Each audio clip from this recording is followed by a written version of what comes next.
The wind carried the scent of dust and ash as Hussain stood beneath the fading sky, his eyes scanning the horizon of Karbala. His face bore the weight of centuries, not just of lineage, but of truth suppressed and justice denied. Around him, his camp was still. Children lay restless, mothers sang soft lullabies to silence their hunger, and warriors whispered prayers not for victory, but for courage. Watched from the entrance of her tent, her gaze fixed on her brother, more prophet than man, more sacrifice than sword. She had seen many farewells, but this one loomed different. It wasn't what they were preparing for. It was a stand. Beside Hussain, Abbas tightened the band around his wrist, not out of fear, but as a vow to protect not just family, but the flame of truth. He was a warrior by arm, a servant by soul.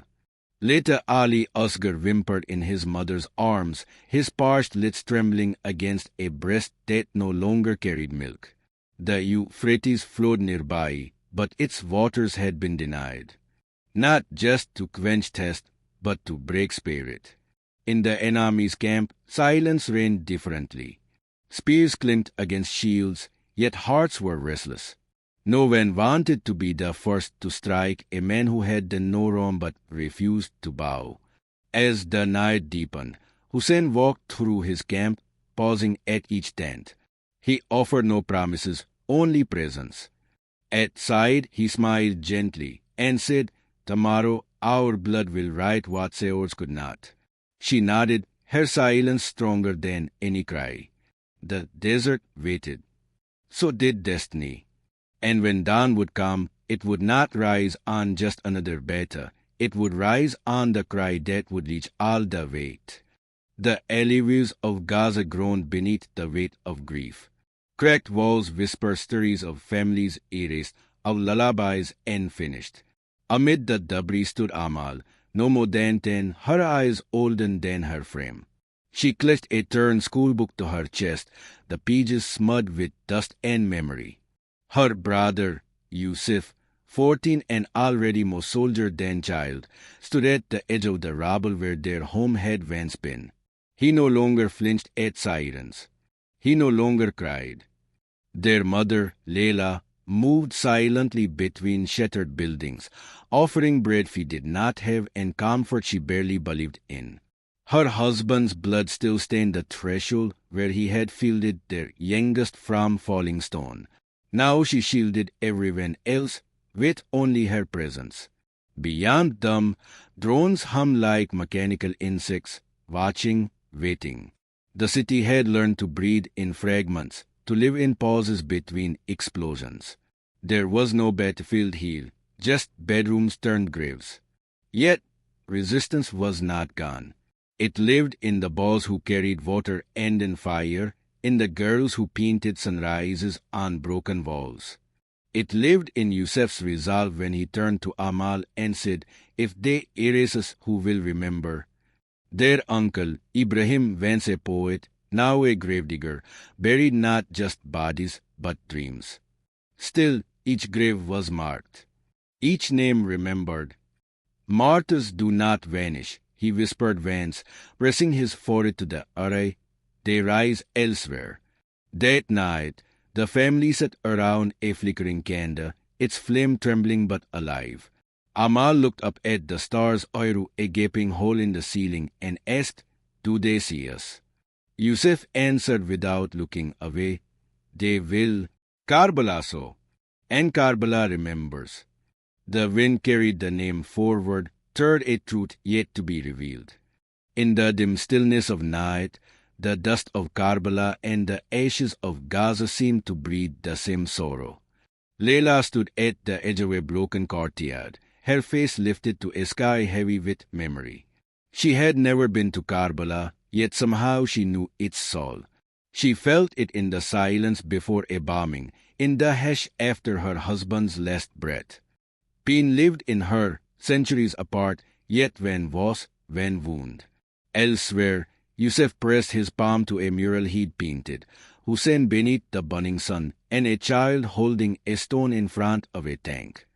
"Truth bleeds," he murmured, but it never drowns. Amal watched him quietly, her fingers tracing a necklace made of old bullet casings and a cloth stamped with Ye Hussein. They were children, but their faith was ancient. In Karbala, millions walked barefoot, chanting Hussein's name. Among them, a man carried a flag stitched with names from Gaza, names he had never spoken but somehow loved. Each state, he said, is for a soul denied light.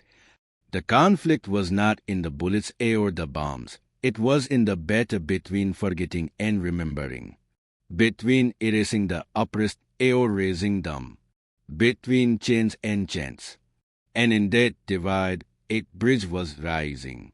Leila held Amal close and whispered, "One day, this pain will bloom into purpose." Amal and Veery nodded. "And will the world listen then?" she asked. Leila's answer was soft but certain. "Only if we keep walking. Like they walked from Medina to Karbala. Like we walk from Gaza." The candle flickered again. And somewhere in the silence, Hussein's cry met Gaza's, no longer separate, only one. In a small tent near the shrine of Hussein, a boy from knelt beside a man from Beirut. Between them sat a bowl of lentils and touched. Their eyes weren't on food but on a flickering screen showing Gaza, its skies burning, its children fleeing. The boy, Ali, no older than 12, clutched a small alarm in his hands, its pole wrapped in a green ribbon. "Is it true?" he asked quietly, "that Hussein still walks with the oppressed?" The man, Hadi, nodded slowly. His beard was streaked with dust, his back curved from years of marches. He rises again. In every state, in every tear, in every cry from a mother who buries her child. Ali's brows furrowed. "Then why do they keep dying?" Hadi's voice cracked. "Because truth demands witnesses. And we are the ones who must not look away." Outside, the crowd swelled. Moved like a tide, flags swaying, feet blistered, prayers rising. A woman from Kashmir poured water into paper cups beside a man from Nigeria. No language was needed. Hussein was enough. But deeper still, the conflict lingered. How to carry Karbala into a world that forgets so easily? How to hold on to Hussein's flame when the winds of silence grow stronger? Ali stood suddenly, holding the alarm high. "If they forget, we remind them. If they fall, we carry them." Hadi watched, tears lining his face. "Then Hussein lives," he whispered, as the echoed through Karbala's golden domes, and drone sirens wailed over Gaza's crumbled streets. Two worlds knelt in the same direction. In a time fractured by bayordens and bombs, the legacy of one man stitched hearts into resistance. And the march went on,